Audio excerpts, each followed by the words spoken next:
Kalian pasti tahu kan, atau setidaknya pernah dengar tentang Jack the Ripper. Tapi kalian penasaran gak sih, siapa sosok di balik Jack the Ripper ini? Ini kisahnya. Pada tahun 1888, kota London bukanlah kota yang glamor seperti sekarang. Apalagi di sisi timurnya, ada tempat kecil yang bernama Whitechapel. Tempat tersebut diselimuti oleh kabut-kabut tipis, jalan yang becek, dan gang-gang yang sempit. Konon katanya, pada tahun tersebut, Whitechapel adalah tempat orang-orang miskin, kriminalitas, dan juga pelacuran banyak terjadi di sana. Dan tidak hanya itu, pembunuh berantai yang kita kenal sekarang, yaitu Jack the Ripper, berasal dari tempat tersebut. Kejadiannya antara Agustus hingga November tahun 1888. 5 perempuan ditemukan tewas di Whitechapel, dan mereka tewas secara mengenaskan dan brutal, seolah-olah pembunuhnya mengetahui anatomi tubuh manusia, seperti lokasi jantung, organ-organ lainnya, dan syaraf-syaraf mungkin. Dan beberapa korbannya ada yang dibelah perutnya. Bahkan ada salah satu kasus rahim sang korban diambil oleh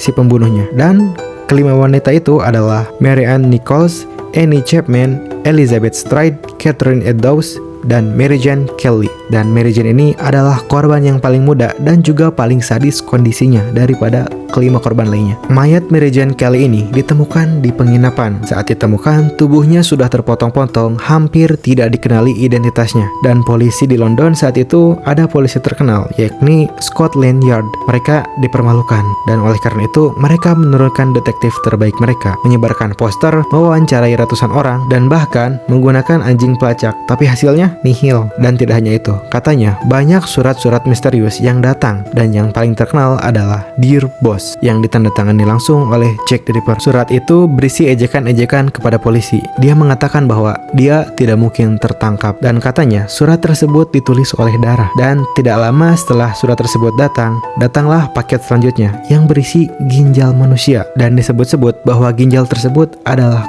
salah satu korban dari 5 korban tersebut. Dan tentunya situasi makin mencengkam. Masyarakat merasa diteror dan tidak tenang. Dan akhirnya guys, selama kurang lebih 130 tahun, identitas Jack the Ripper belum terungkap. Akhirnya, pada tahun 2019, 2 peneliti bernama Jarilo Hellainen dan David Miller merilis hasil DNA dari shell yang ditemukan di lokasi pembunuhan Catherine Eddowes. Dan hasilnya mencengangkan. DNA pada shell itu cocok dengan keturunan seorang pria bernama Aaron Kosminski. Dan siapa dia? Dia adalah seorang imigran Yahudi berasal dari Polandia, bekerja sebagai tukang cukur di Whitechapel. Memiliki riwayat gangguan mental, dan gokilnya, dia pernah dicurigai oleh polisi pada saat itu. Tapi sayangnya, waktu itu polisi tak memiliki bukti yang cukup. Dan yang paling menariknya, Kosminski